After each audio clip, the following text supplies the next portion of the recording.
Antônio Bento foi um dos líderes mais importantes na luta a favor da abolição. Polêmico, brigou várias vezes com senhores e com capatazes na mão mesmo. Para variar, foi esquecido ainda em vida. Mas o Tá na História tá aqui para lhe falar sobre ele e sobre o movimento de Caifases. Perceba esse túmulo. É no cemitério da Consolação, em São Paulo. A frase é: inspira-nos na continuidade da tua luta contra a escravidão das consciências.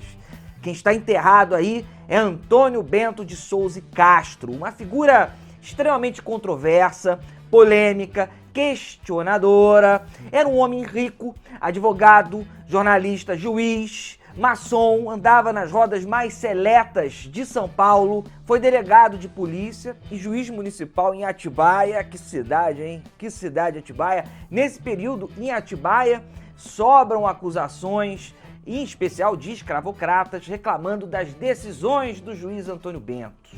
O juiz buscava a liberdade dos escravos, então muitos conseguiram a liberdade com o juiz Antônio Bento. Você acha que isso agradava os senhores? Claro que não, né? Acabou por várias razões exonerado desse cargo público. Relatos dos jornais da época mostram o Antônio Bento que andava pelas ruas com uma capa espanhola, com um chapéu de abas largas, os óculos sempre acompanhando aquele ar soturno. Quando ele morreu, o Estadão disse que ele parecia um homem rude do sertão, a forma que ele falava, que ninguém diria que ele tinha se sentado durante 5 anos nos bancos de uma universidade. Antônio Bento, como vários abolicionistas de São Paulo, se formou em Direito na Universidade de São Paulo, no querido Largo São Francisco. No fim da década de 1870, Antônio Bento já estava na capital e atuando como advogado, como jornalista e grande articulador do movimento dos Caifases, movimento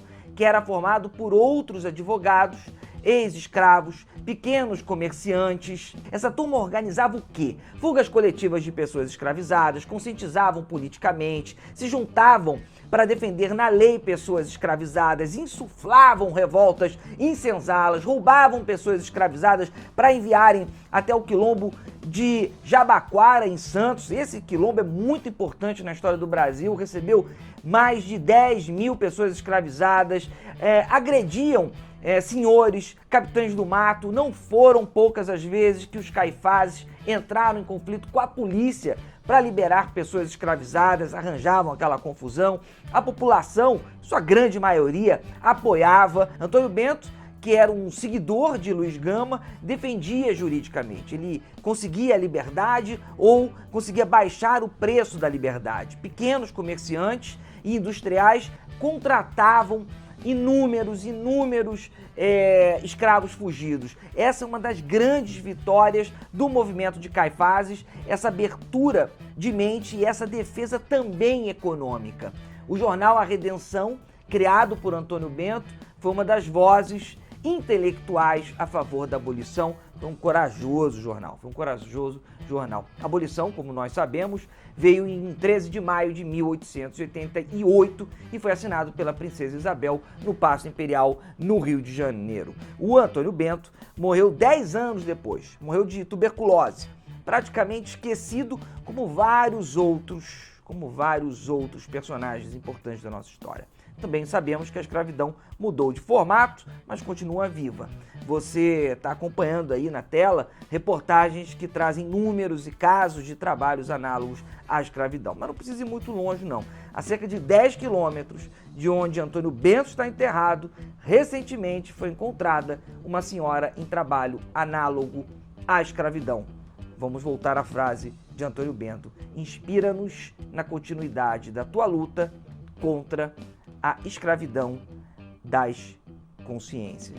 Que essa frase nunca se perca. Fica aqui uma sugestão de bibliografia: A Redenção de Antônio Bento, de Luiz Antônio Muniz de Souza Castro e Débora Fiuza. Esse livro saiu pela Reality Books. Tem o site deles também, www.antoniobento.com. Vale conhecer mais e mais sobre a obra desse cidadão. Grande Antônio Bento, até a próxima. Tchau, tchau.